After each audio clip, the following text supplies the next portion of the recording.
At 3 a.m., my son-in-law bursts into my oceanfront villa with his friends. "Old man, this is my villa now. You have 1 hour to move out." And his friend urges him on. "Hurry up. We want to relax." I just slowly took a sip of water and smiled. "Come in." Betrayal has a price. Revenge is a plan. Justice is near. Soon they will find out what I did yesterday. Before we continue, please subscribe to the channel and let us know where you are listening in the comments. The notary slid the keys across her desk. 2 brass keys on a simple ring, catching morning light through the office window. I picked them up and my hand trembled, not from age, but from weight. 40 years of work had condensed into this metallic moment against my palm. "Congratulations, Mr. Taylor," she said. 40 years of planning paid off. I allowed myself a small smile. Every dollar earned, every sacrifice made, worth it. She handed me the deed. My name, Arnold Taylor, printed beside the property address. $890,000, paid in full. No mortgage, mine. I walked into brilliant August sunlight. The office sat 2 blocks from Cannon Beach's main strip. Salt air reached me even here. I stood on the sidewalk, clutched those keys, pulled one deep breath into my lungs. Victory tasted like ocean wind. My car waited. I slid behind the wheel, set the keys on the passenger seat. Euphoria rolled through me. 62 years old, and I'd done it. The villa overlooking the Pacific. My late wife Sarah would have loved this place, but I pushed that thought aside. This was triumph, not mourning. I pulled out my phone and dialed Jennifer. "Dad?" she answered quickly. "Jennifer, I did it. I bought the villa. The ocean view we talked about." Silence stretched. Then, "Did you sign everything already?" The question felt wrong. I frowned. "Yes, this morning. Everything's official." "What did the document say exactly?" Her voice carried an odd flatness. "Is your name the only one on the deed?" My excitement cooled. "The deed's in my name. Everything's official. I thought you'd be happy for me." Pause.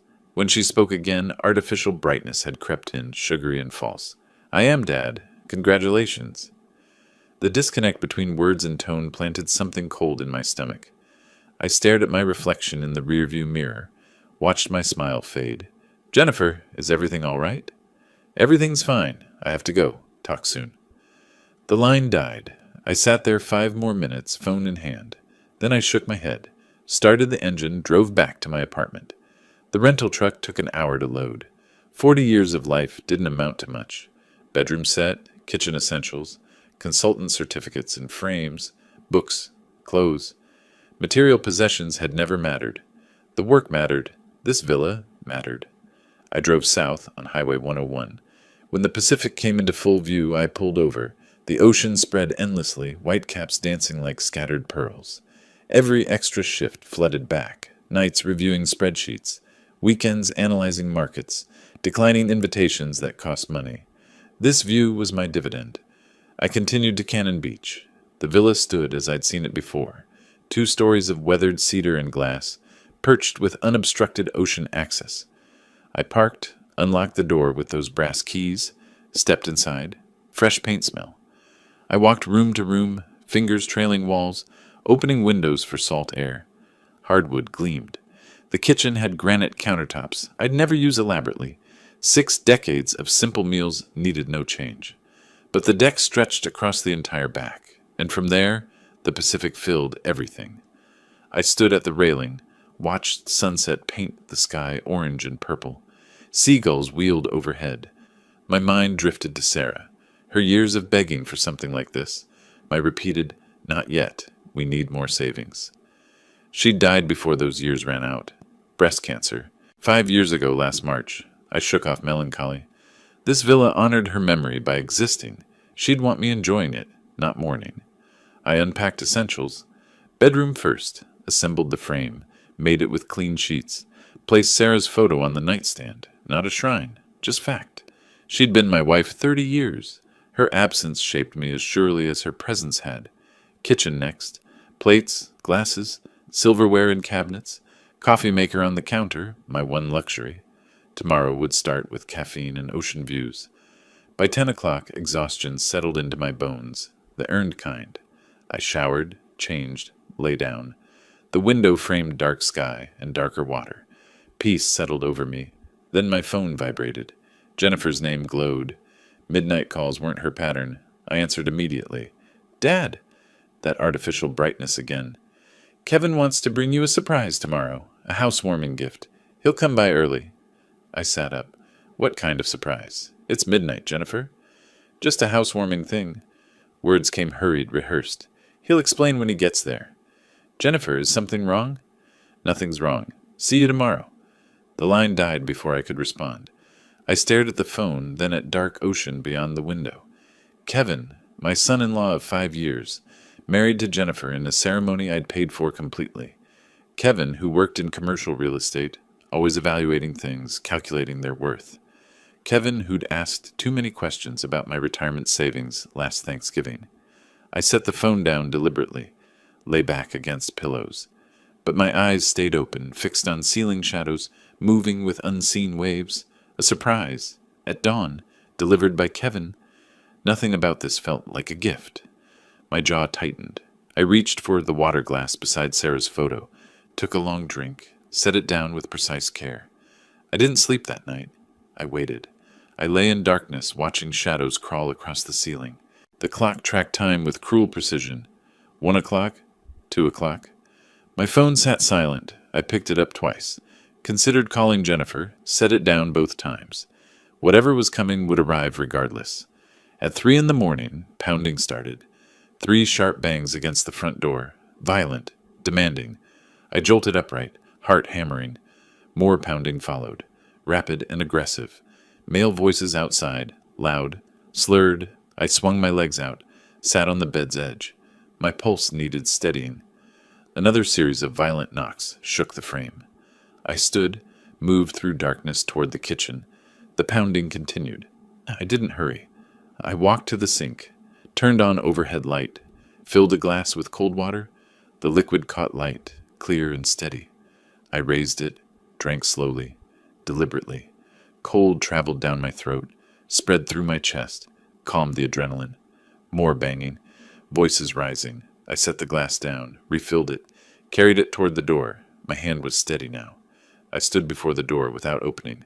Who's there? A male voice boomed back, thick with alcohol. Open up, old man. Time to talk. Kevin. I recognized him, even distorted by drink. Other voices murmured behind, at least 3. I took another sip, set the glass on the entry table. State your business. Kevin laughed, sharp and cruel. My business? This is my villa now. You got 1 hour to pack and leave. I stood still, absorbed those words, turned them over like coins. Then I reached for the doorknob, pulled it wide. Kevin swayed on my doorstep, flanked by 3 men. Scott Miller I recognized immediately. Kevin's college friend, property developer with too much confidence. The other 2 were strangers. All wore polo shirts and cargo shorts, dressed for a beach party involving substantial alcohol. Beer smell hung around them like cologne. Kevin's aggressive posture faltered when he saw my expression. No fear, no anger. I smiled, small, knowing, controlled. I stepped aside, gestured inward with open palm. Come in. Kevin hesitated. His friends shifted, uncertain. This wasn't expected. I said, come in. My voice was silk over steel. You wanted to see the villa? See it.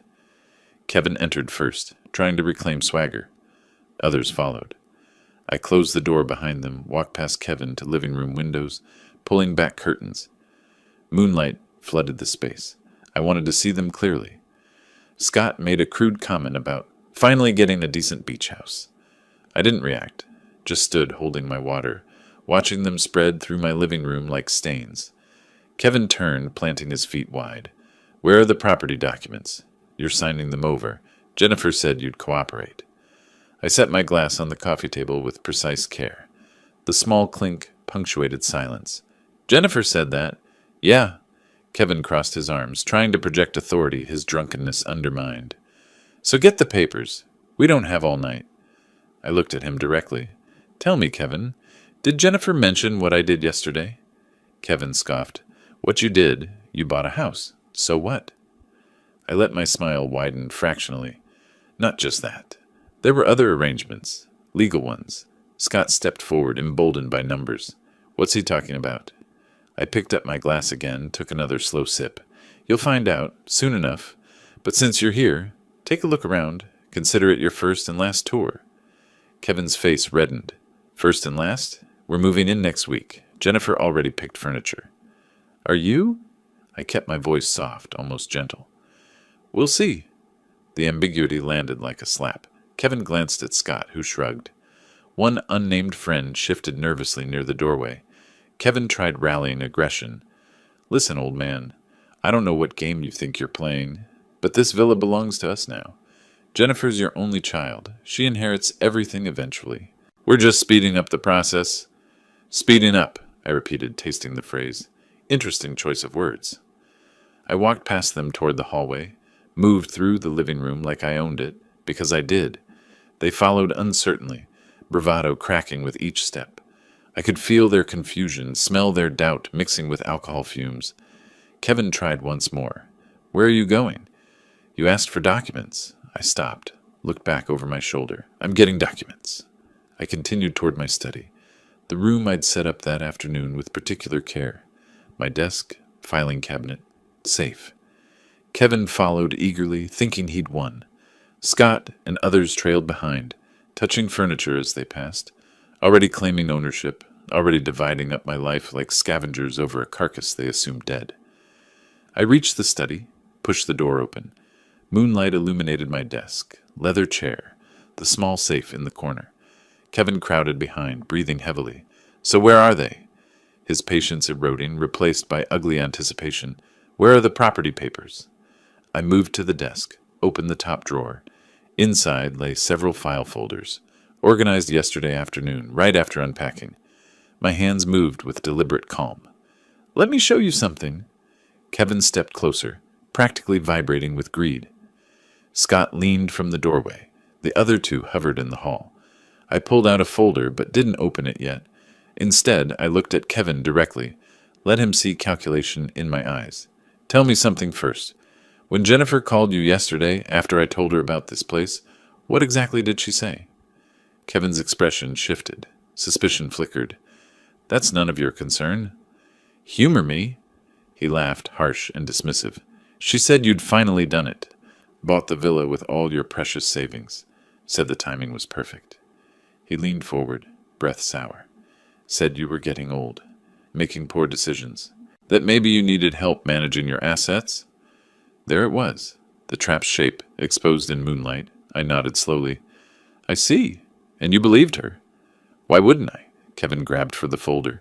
Now give me those papers. I moved the folder back, just out of reach. These aren't property transfer documents. Kevin froze. What? I opened the folder, turned it so he could see. Legal letterhead, official stamps, dense juridical language. These are copies of documents I signed yesterday morning, I said quietly. Not just the property deed. Other paperwork, filed with the county clerk, notarized, legally binding. Kevin stared. I watched comprehension fail to arrive. Too drunk, too entitled, too convinced of his cleverness. What paperwork? Scott demanded. I closed the folder, set it back. Let's say I've taken certain precautions against exactly this situation. What situation? Kevin's voice rose. I took a final sip. Attempted theft, coercion, elder exploitation. Each word fell separately. All documented, all protected. The room went quiet. Kevin's face cycled through emotions, confusion, anger, dawning uncertainty. You're bluffing. Am I? I smiled again. You'll find out. Now I believe you mentioned an hour for me to pack. Kevin stepped forward, fists clenched. For a moment I thought he might swing, but Scott grabbed his arm. Let's go, Scott muttered. This isn't worth it. Not worth it? Kevin jerked free, but his conviction had cracked. We came here to... To what? I interrupted. Threaten a 62-year-old man in his home at 3 a.m, in front of witnesses, while intoxicated? Kevin's mouth opened, closed. I suggest you leave. Before I make a phone call you won't like... Scott was already moving, pulling the others. Kevin stood frozen, staring with something that might have been respect or rage. This isn't over, he said finally. No, I agreed. It isn't. But it will be. Soon. They left. I listened to retreating footsteps, heard the front door slam. Car engine started, tires spat gravel, then silence returned. I stood in my study, folder still on desk, water glass empty in hand. Tomorrow, I thought. Tomorrow the real work begins. Morning light filtered through the study windows, pale and thin. The confrontation had stretched from darkness into dawn. I walked to my mahogany desk, opened the top drawer, pulled out a leather folder I'd prepared the day before. Kevin crowded closer, eager. His friends hung back near the doorway. I spread papers across the desk surface. Property deed, purchase agreement, title insurance, all bearing one name, Arnold Taylor. Kevin snatched the papers, scanning frantically. His eyes darted across each line, searching for Jennifer's name, any co-ownership clause, anything. His hands began to shake. Alcohol fog clearing into cold reality. This can't be right. His voice cracked slightly. Jennifer said you agreed. She said you'd put both our names on it. I met his eyes directly. I agreed to nothing. This villa is mine, entirely mine. But she said, what she said and what I agreed to are different things. Kevin's face cycled through confusion, disbelief, dawning rage. Scott shifted uncomfortably behind him. The other two men exchanged glances, clearly wanting to be anywhere else. My mind drifted back 1 week. Jennifer had visited my apartment on a Tuesday afternoon. We'd sat at my small kitchen table, drinking coffee. She'd stirred hers endlessly, not meeting my eyes. The conversation had seemed casual at first. Dad, I've been thinking. She'd set down her spoon with precise care. Since you're buying this place with money from the family, wouldn't it be fair to put my name on the deed too?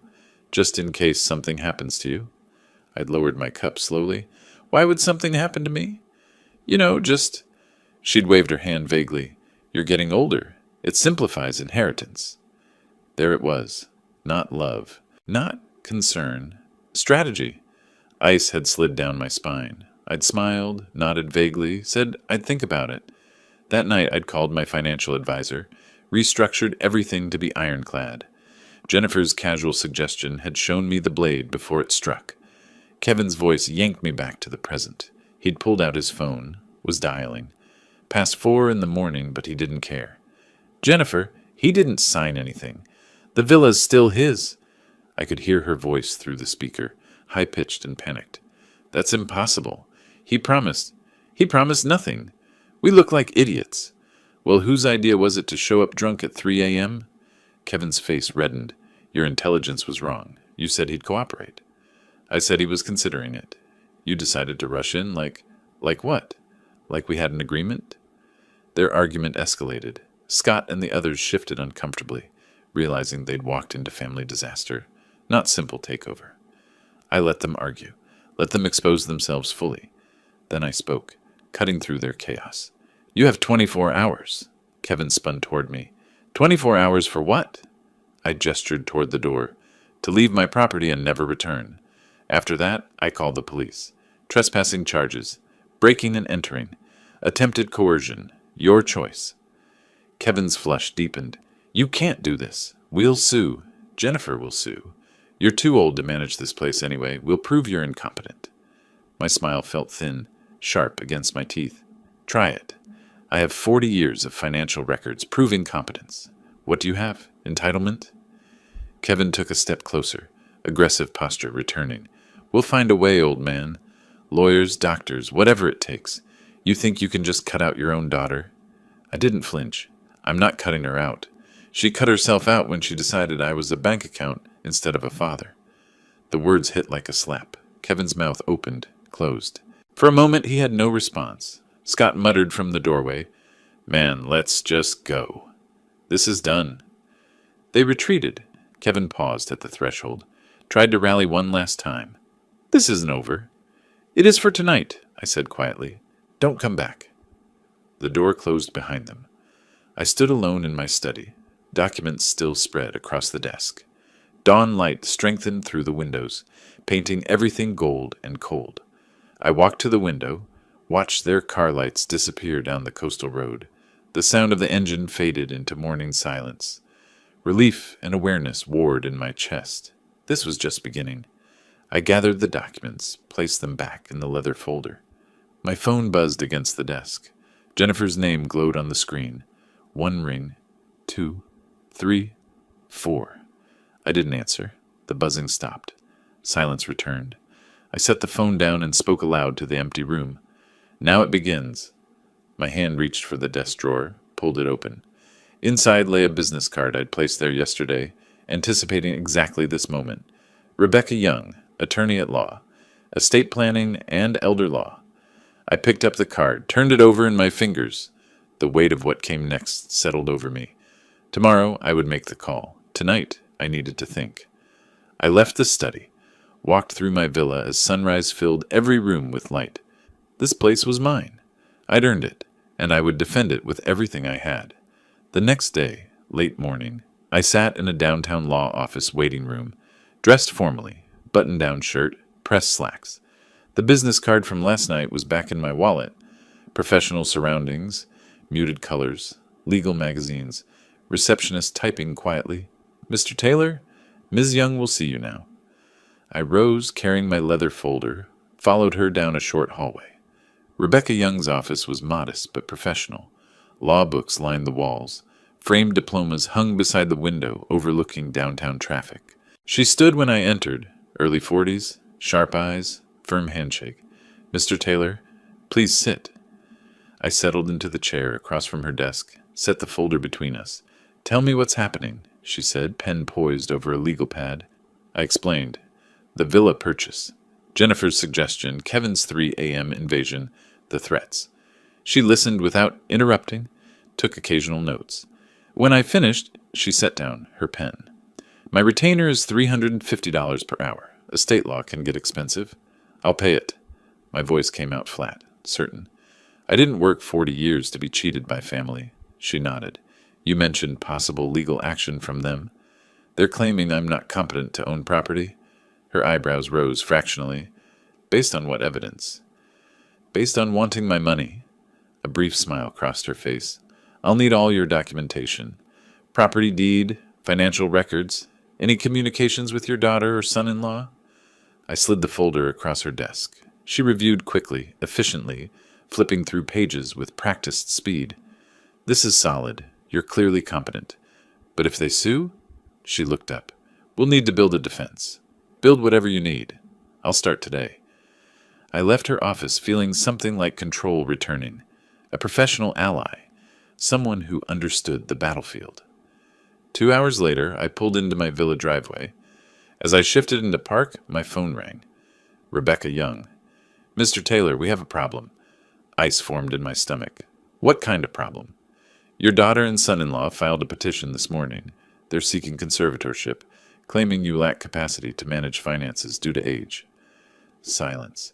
My knuckles whitened on the steering wheel. "They're calling me incompetent." "The petition claims you made an impulsive, irrational purchase." Rebecca's voice stayed steady, professional. "The hearing is set for next week. This is serious. If they win, they'd control your assets, including the villa." Rage cut through shock, hot and sharp. Not just greed. Complete annihilation of my autonomy. "Mr. Taylor, I'm here." My jaw ached from clenching. "What do we do?" "We fight it. I'll need medical records showing cognitive health, financial records proving sound judgment, character witnesses. This is winnable, but we need to move fast." "You'll have everything by tomorrow." I ended the call, sat staring at the ocean through my windshield. Waves crashed rhythmically, indifferent to human betrayal. Defense wasn't enough anymore. They declared total war. Every sacrifice for Jennifer's childhood flooded back. Music lessons, college tuition, her wedding that cost me $20,000. This was her gratitude. The hurt beneath my anger threatened to surface. I crushed it down. I would not be a victim. I would strike back. I grabbed my laptop from the passenger seat, carried it inside, set it on the kitchen table. Time to investigate. Kevin Harris, real estate agent, business licenses, court records. I started with public databases, worked through property transactions, tax records. Hours passed. Coffee grew cold beside me. Then I found it. Tax liens. Multiple properties with unpaid taxes. Kevin owed $45,000 to the state. How did a supposedly successful agent accumulate such debt?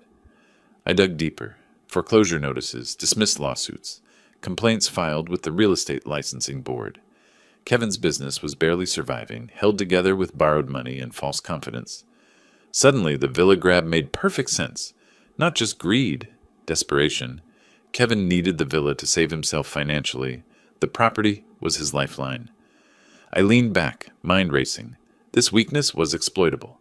Late afternoon, I needed air. The laptop had given me a headache. The villa walls felt too close. I walked down to the beach, shoes crunching on sand. Ocean wind cleared my head immediately. Salt air, seagull cries, the endless rhythm of waves. I walked along the waterline, letting it all settle.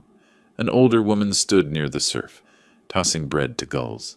Silver hair, simple dress, peaceful expression. Something about her solitude felt familiar. I approached. "Beautiful evening," she turned, smiled. "It is? First time here?" "Just moved into the villa up the cliff." "Welcome, then. I'm Diana. Diana Clark. 2 houses down from yours." "Arnold Taylor." We shook hands. Her grip was firm. "Recent retiree?" she asked. "Very recent. You?" 5 years now. Moved here from Seattle. Best decision I made." "What did you do there?" "Law practice. Corporate litigation, mostly." Something in her tone suggested painful history. "And a family that forgot I was more than a checkbook." The words hit me squarely. I must have reacted because she noticed. "Trouble with the move?" she asked gently. I deflected. "Just adjusting. Family complications." She nodded knowingly. "I'm familiar with those. If you need someone who understands. Well, I'm usually here around sunset." "I might take you up on that." We parted naturally. I continued my walk, her words echoing. Another person who'd survived family betrayal. Maybe survival was possible after all. I returned as the sun set, climbing the stairs to my villa. Diana's words still resonated.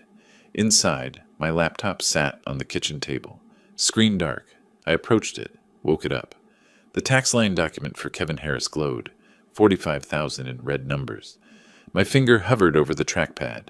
Then I opened my email, began a new message. The recipient field stayed empty, but the subject line read, "Financial irregularities. Kevin Harris, real estate license, number 8473992. I began typing the body of the email, documenting everything I'd found. The cursor blinked, waiting.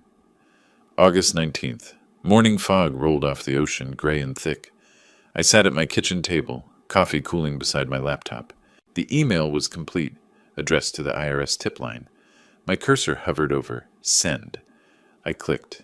The email disappeared from my screen. First strike launched. I documented everything methodically. Kevin's tax lanes, properties with unpaid taxes, suspicious real estate transactions where commission reports didn't match income declarations. All public record, all damning. The IRS takes anonymous tips seriously when they're this thorough. My 40 years in financial consulting taught me exactly what triggers an audit. Kevin's entire business would open for examination. I felt no guilt. He'd tried to steal my home. This was justice. My mind drifted back 5 days to August 14th, the day before I moved into this villa, the day before everything erupted. I'd driven to downtown Portland that morning, meeting Brian Carter in his small office. My financial advisor had recommended him, a notary and estate planner with expertise in asset protection. "I'm buying valuable property," I'd explained. "My daughter's been making comments about inheritance, about fairness. I need protection." Brian had listened carefully, then leaned forward. "Irrevocable trust. You're the beneficiary for life, but no one can force sale or transfer. Even if someone claims I'm incompetent, especially then, creating this proves competence. It's self-protecting. Let's do it. Today." We'd spent 3 hours drafting documents, signing papers, filing the trust structure. The villa would be mine during my lifetime, transferring to charity upon death unless I modified it. No one could claim it. Not even a conservatorship could touch it. That same afternoon, I'd met with a security installation company. The technician had looked at my request curiously. "You want cameras on all entrances? That's pretty thorough. I'm expecting unwanted visitors." "Family? How did you know?" He'd smiled grimly. "Sir, I've been in this business 20 years. It's always family." We'd installed cameras everywhere. Front door, back entrance, driveway, all feeding to cloud storage. When Kevin and his friends arrived at 3 in the morning 2 days later, every word, every threat, every aggressive gesture was recorded. I'd known something would happen. Jennifer's cold phone call about the purchase, her suspicious questions about documentation, the signs were clear to someone who'd spent decades reading financial behavior. I'd prepared the trap before they knew they were walking into it. My phone rang, yanking me back to the present. Rebecca Young. Mr. Taylor, I've reviewed the trust documents your notary sent over. This is exceptional work. Relief washed through me. It'll help with the conservatorship case? Help? It destroys their case. You can't be deemed incompetent for creating such sophisticated legal protection. It proves competence. I allowed myself a small smile. Rebecca continued, her tone shifting slightly. Also, I heard through court channels that the IRS opened an investigation into your son-in-law. You wouldn't know anything about that? My voice stayed carefully neutral. I know he has tax problems. Public record. A pause. Then, of course, public record. Convenient timing.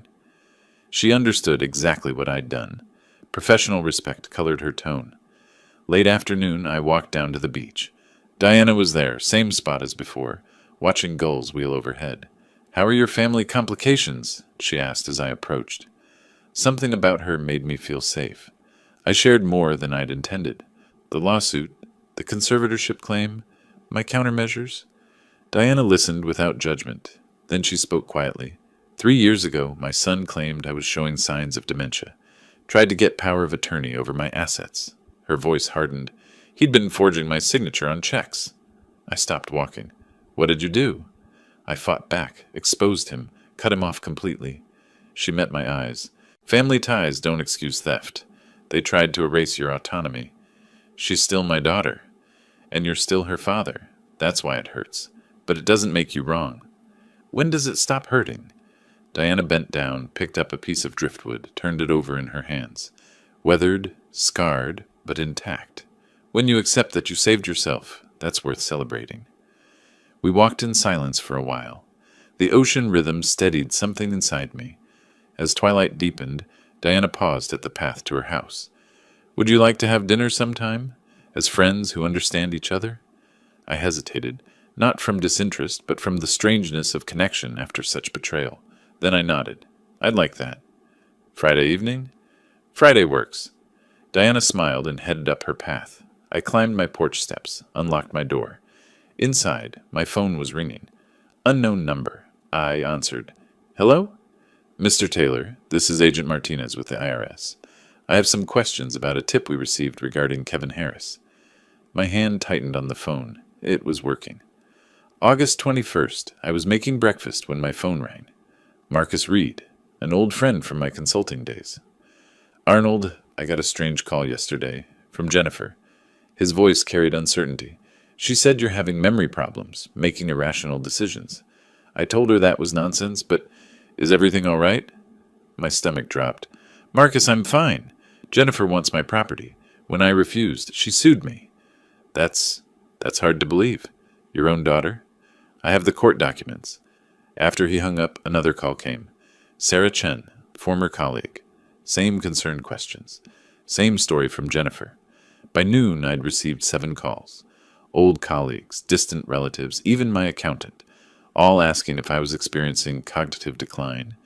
Jennifer had painted a picture: sudden irrational property purchase, paranoid accusations against family, erratic behavior. Some callers were skeptical. Others sounded genuinely worried. I explained the truth to each one, that Jennifer and Kevin tried to steal my property, that I was defending myself legally. Most believed me, but the damage was done. Even those who trusted me now viewed the situation through a lens of declining old man versus concerned daughter. I felt exhausted, violated. They were destroying my reputation to win their legal case. Mid-morning, I walked down to Diana's house. She answered immediately, saw my face, invited me in without questions. Over coffee at her kitchen table, I explained the reputation attack. Diana's expression hardened. My son did the same thing. Told everyone I was confused, needed help. It's a classic tactic. Isolate the victim, make them doubt themselves. Some people believe her. I can hear it in their voices. Diana reached across the table, squeezed my hand briefly. The truth is documentation, not gossip. You have legal records, medical records, financial records. They have rumors. You'll win. Her certainty steadied me. That afternoon, Diana called urgently. Arnold, there's a man watching your house. Car parked down the street. Binoculars. I walked to my window, peered out cautiously. You're sure? I talked to him. He was vague, but mentioned gathering information for a legal case. Kevin had hired a private investigator. Diana gave me the license plate. I thanked her, immediately called Rebecca. She was unsurprised. They're desperate. The conservatorship case is weak. They know it. Now they're hoping for anything, a compromising photo, evidence of erratic behavior. I don't have anything to hide. Then stay boring for 4 more days. The hearing is August 25th. If they have nothing by then, they lose. 4 days. I could endure 4 days. But that evening, sitting on my deck watching sunset, I realized something. Kevin and Jennifer were cornered animals now. The IRS investigation, the failing lawsuit, desperation drove increasingly reckless actions. They'd escalate. I needed to move faster, strike harder before they manufactured evidence. The private investigator worried me not because I had secrets, but because desperate people create false narratives. I pulled out my phone, began researching. Kevin's real estate license status. If he owed $45,000 in taxes, if the IRS was auditing him, the Oregon Real Estate Agency might be interested. Professional licenses require ethical standards. Tax fraud violates those standards. I drafted another anonymous tip, this time to the state licensing board. Detailed Kevin's tax liens, the IRS investigation, questions about his financial practices. I sent it. 2 strikes now. The pressure built. My phone buzzed. Text message. Unknown number. Stop interfering. Drop the lawsuit. Last warning. I stared at the screen. The threat was clear. I screenshot the message, forwarded it to Rebecca with a note. Evidence of harassment? Her reply came quickly. Yes. Save everything. They're panicking. I set my phone down, walked to my window. Diana's house showed warm lights in the twilight. The investigator's car was gone, for now. I moved to my home security panel, checked that all cameras were recording properly. They were, documented, prepared, protected. But I was in a war now, not just a legal dispute. I returned to my desk, opened my laptop. There was more research to do. Kevin's business licenses, Jennifer's employment, any other pressure points. I hunched over the computer in gathering darkness, hunting for weaknesses. Isolated, but determined. Hurt, but not defeated. August 23rd. Morning light filtered through my windows, but I'd barely noticed dawn arrive. 3rd cup of coffee sat empty beside my laptop. I'd been researching all night. Eyes burning, but I'd found something. Kevin Harris took out a personal loan 6 months ago. $120,000 from Pacific Northwest Bank. The loan application appeared in public court records from an unrelated civil case. I recognized the pattern immediately, my financial consultant instincts still sharp. Kevin had borrowed against expected future income, but what future income? I dug deeper.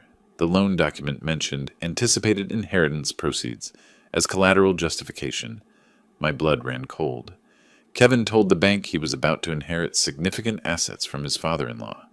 The timeline matched. The loan was approved in February, right before I started seriously discussing the villa purchase with Jennifer. They'd planned this for months. Kevin borrowed money he didn't have, gambling he could force me to gift them property or die and leave it to Jennifer.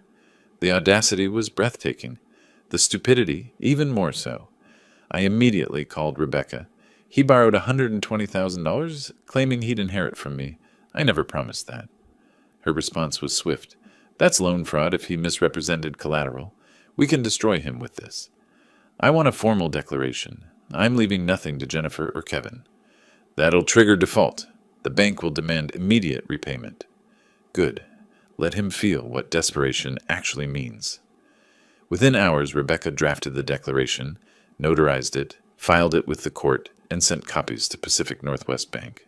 By late afternoon, she called with an update. The bank called the loan, 30 days to repay or face collections. Can he pay it? Not with his tax debt. He's drowning. I should have felt guilty. I didn't. You shouldn't feel bad, Rebecca said, reading my silence. He tried to profit from your death. That's not family. That's predation. Early evening, my phone rang. Jennifer. I considered ignoring it, then answered. She was crying. Or performing crying. I couldn't tell anymore. Dad, please. Kevin's in trouble. The bank wants everything. My voice came out cold, measured. You sued me, called me incompetent, spread lies. These are consequences. Her tone shifted to anger. You're destroying us.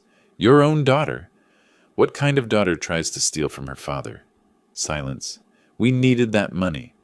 Then earn it. I did. Goodbye, Jennifer. I hung up. My hands shook, not from fear, but from the effort of maintaining control. That night, I drove to Diana's house for the dinner we'd planned. I needed the distraction from the day's emotional toll. Diana had prepared a simple meal. Grilled fish, salad, wine on her back deck overlooking the ocean. We ate, talked. I shared what happened with the loan, Jennifer's call. Diana listened, then reached across the table. Took my hand. You're doing what you have to do. Protecting yourself isn't cruelty. Her touch was warm, steady. I realized I hadn't felt this kind of connection since Sarah died 5 years ago. Not romantic necessarily, but the potential for it. How do you feel? Diana asked. After everything today? Tired, angry, vindicated, guilty for not feeling guiltier. She tried to erase you. You're defending yourself. She's still my daughter. Part of me wants to forgive her. Forgiveness requires acknowledgement of harm. Has she acknowledged anything? I thought about Jennifer's call. No, just complained about consequences. Then you have your answer. We watched the sunset together. Diana leaned her head on my shoulder briefly. I let myself feel something other than anger for the first time in weeks. Hope, maybe, or at least the possibility of moving forward. Thank you, I said quietly, for understanding, for being here. I know what it's like to fight family, to feel alone in that fight. You're not alone anymore. Neither am I. Diana smiled. No, we're not. Later, driving home, I felt lighter than I had in weeks. Then my phone buzzed. Text from Rebecca. Hearing scheduled for day after tomorrow. 9 a.m. County Courthouse. This is it? I pulled into my driveway, stared at the message. The conservatorship hearing. The final battle. I was prepared. Trust documents, medical records, financial proof, security video, evidence of Jennifer's manipulation. But court was unpredictable.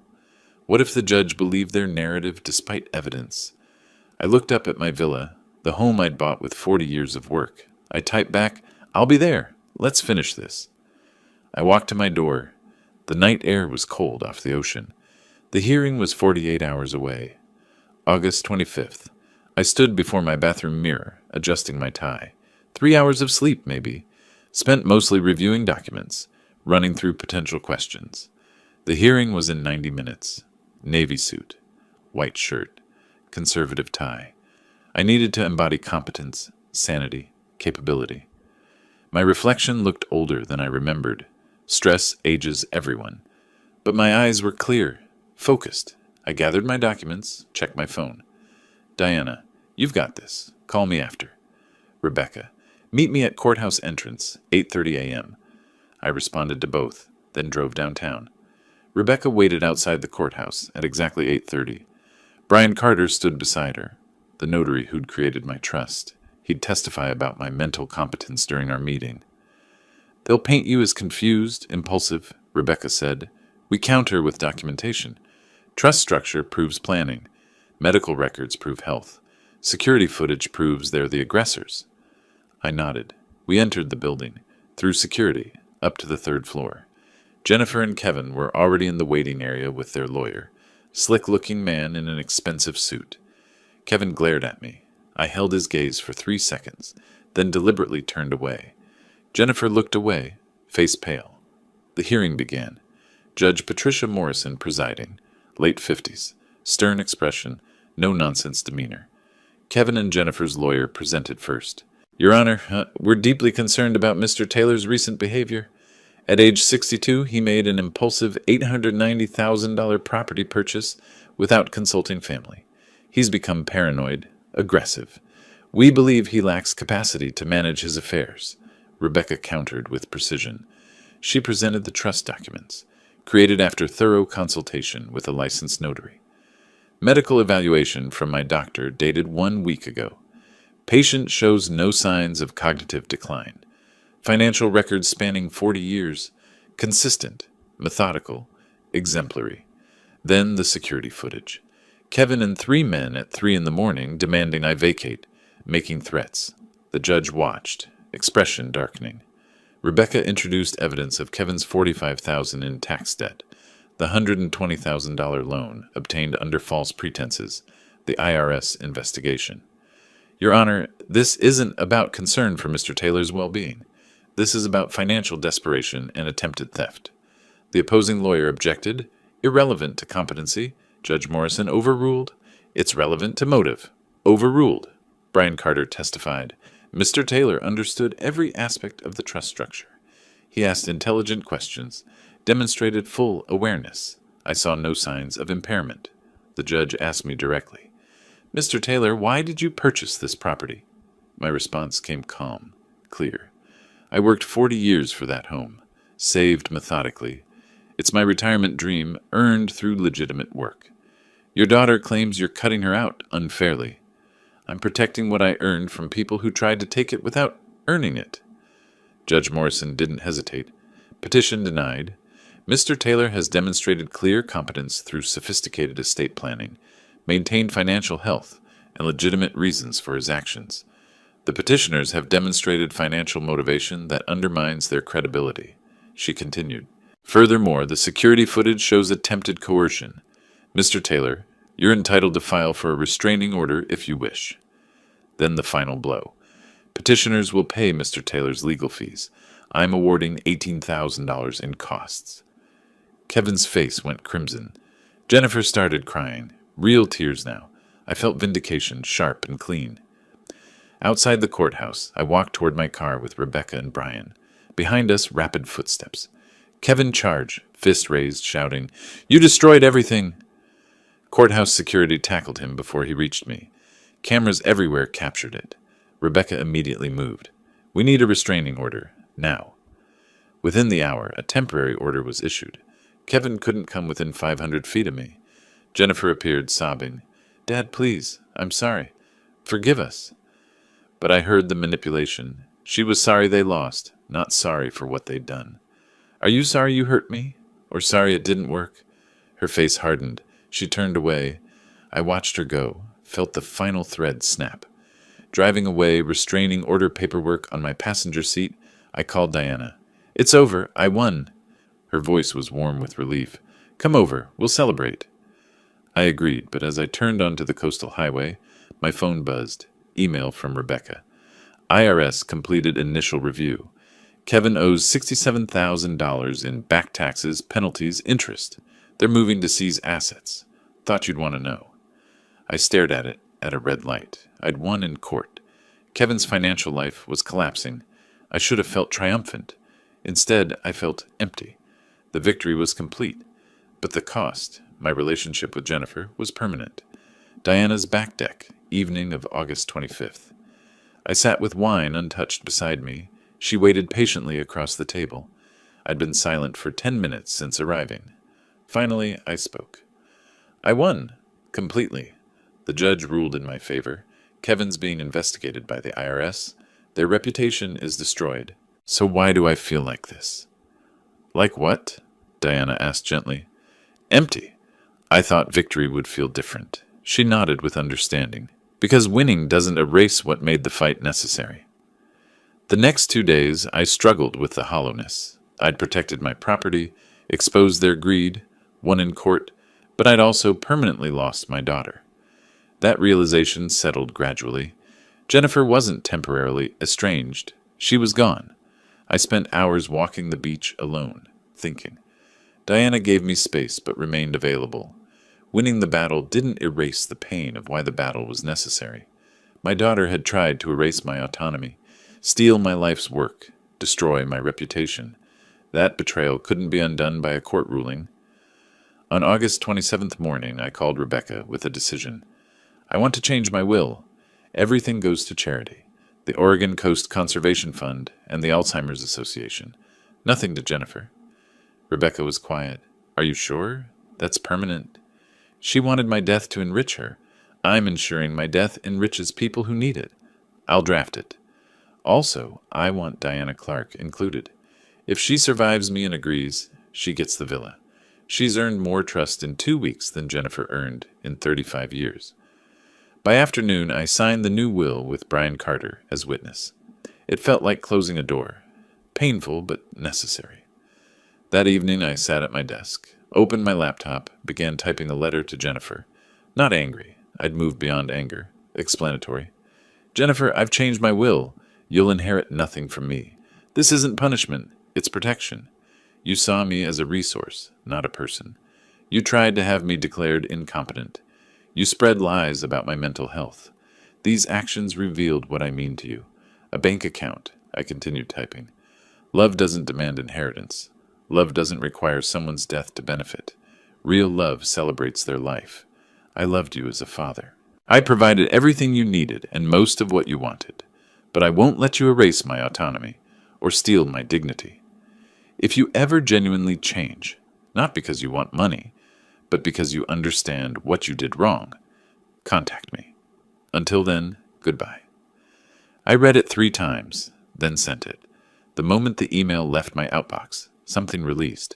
Through Rebecca's contacts and Diana's observations, I learned how thoroughly Kevin and Jennifer's life had unraveled. Kevin's real estate license was under ethics review. His business effectively ended. No one trusts an agent who can't manage his own finances. Jennifer lost her administrative job. Her employer worried about liability after learning about the conservatorship attempt. Their reputation in Cannon Beach's small community was destroyed. The story spread.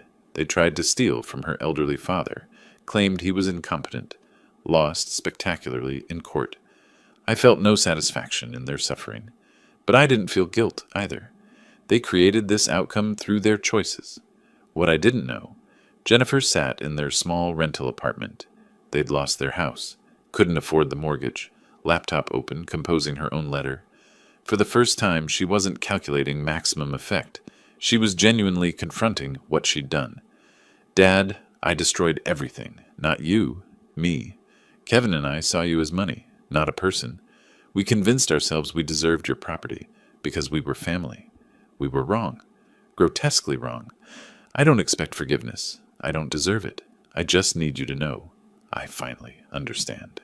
I'm sorry. She read it, cried real tears, but she didn't send it. Not yet. She needed to prove change through actions, not words. The letter sat in her drafts folder. Late evening of August 27th, I sat on my deck watching the ocean under moonlight. My phone beside me, waiting to see if Jennifer would respond to my email, though I knew she likely wouldn't tonight. Diana was inside, making tea. I reflected. 40 years of work protected, my autonomy defended, my dignity preserved. But also, my daughter lost, possibly forever. I wondered if she'd ever understand what she did, if she'd ever genuinely change. Diana emerged with 2 teacups, handed me one, sat beside me. What are you thinking? I considered. That I won the war but lost something irreplaceable in the process. Diana took my hand. Sometimes that's the price of survival.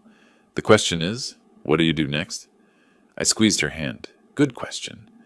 August 29th morning, I woke in my villa bedroom, sunlight streaming through ocean-facing windows. For the first time in 2 weeks, I'd slept through the night. No anxiety dreams. No jolting awake at 3, remembering Kevin's invasion. I lay there, listening to seagulls and waves, feeling something unfamiliar. Peace. Not happiness yet, but the absence of constant threat. I rose, made coffee, walked onto my deck. The ocean stretched endlessly blue and calm. My phone showed a notification, an email received overnight. From Jennifer. My stomach tightened reflexively, but I didn't open it immediately. Whatever it said could wait until I was ready. I spent the morning doing ordinary things, drinking coffee, reading news, watering the small garden I'd started it on my deck, deliberately normal activities, reclaiming routine after weeks of battle. I thought about what I'd accomplished, property protected through trust structure, legal victory in court, antagonist schemes exposed and defeated. But more importantly, what I'd learned, that family doesn't excuse abuse. that love without respect is manipulation, that protecting yourself isn't cruelty. I also thought about Diana, how she appeared exactly when I needed someone who understood, how our connection grew from shared trauma into something deeper. Not ready to call it love yet, but moving that direction. Mid-morning, Diana walked over. I saw her approaching from my deck, waved. She brought fresh pastries from the local bakery. We sat together, eating, talking about the future rather than the past. I've been thinking about traveling, Diana said. I haven't left Cannon Beach much since moving here. I surprised myself. We could travel together. I spent 40 years working toward retirement. Maybe it's time I actually retire. Enjoy it, instead of defending it. Diana smiled. Where would we go? We discussed possibilities. Northern California redwoods. Seattle? Maybe even Alaska. The conversation was light, hopeful. This is what I fought for, I realized. Not just the villa, but the freedom to enjoy the life I built. After Diana left to run errands, we agreed to meet for dinner. I finally opened Jennifer's email. It was long, detailed, raw. She apologized without qualification. I was wrong. I saw you as money, not as a person. I destroyed our relationship through greed and entitlement. I don't expect forgiveness. I don't deserve it. I just need you to know I finally understand what I did. She didn't ask for anything. No money, no reconciliation, just acknowledgement that she comprehended her mistakes. It might take years before I can prove I've changed. Maybe decades. Maybe never. But I want to try. If you ever decide there's space for me in your life again, I'll be here. Not as your heir, as your daughter who finally grew up. I read it 3 times. The letter felt different from her courthouse tears. No manipulation, no performance, just pain and recognition. I didn't respond immediately. I walked the beach, thinking. Part of me wanted to believe she'd changed. Part of me knew 2 weeks wasn't enough time for genuine transformation. I returned home, sat at my desk, composed a careful reply. Jennifer, I received your letter. I appreciate that you understand what you did wrong. Understanding is the first step, but understanding alone doesn't rebuild trust. That requires time, consistent change behavior, and proof that this isn't temporary remorse, but permanent growth, I continued. I'm not saying never. I'm saying not now. If you're serious about change, show it through how you live your life over the next year, 2 years, 5 years. Become someone who respects others' autonomy. Then perhaps we can talk. I ended. I hope you find peace with yourself. I found mine. I sent it. Not forgiveness. But not permanent exile either. Bounded hope. A door left open, but she had to prove she deserved to walk through it. Evening arrived. Diana came over for dinner. She was cooking this time in my kitchen. We worked together. She prepared salmon. I made salad. We laughed when the timer went off, and we both rushed to the oven simultaneously. We need better kitchen coordination, Diana said. We'll get there. We have time. We ate on the deck as the sun began setting. I shared that I'd responded to Jennifer's letter, explained what I'd said. Diana listened, then nodded. That's fair. She needs to earn her way back. I took Diana's hand. I spent 40 years building this life so someone else could try taking it in one night. But I learned something. Real wealth isn't houses or money. It's people who value you for who you are, not what you have. Diana squeezed my hand. Wise man. I won this battle not by destroying them, but by refusing to let them destroy me. That's the victory I'm keeping. We watched the sun sink into the Pacific, painting the sky orange and gold. I felt something I hadn't felt since Sarah died. Contentment. Not the absence of pain, but the presence of genuine possibility.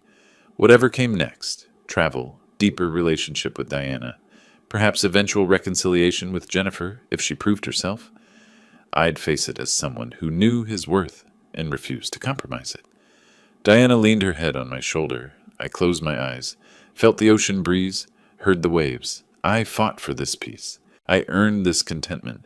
I protected my dignity against those who tried to erase it. That's the victory that matters. I spoke softly. This is what I fought for. Not the house, this moment, this peace. Diana squeezed my hand in agreement. The sun touched the horizon and we watched it together. If you like this story, Please like this video, subscribe to the channel, and share your impressions of this story in the comments. To listen to the next story, click on the box on the left. Thank you for watching.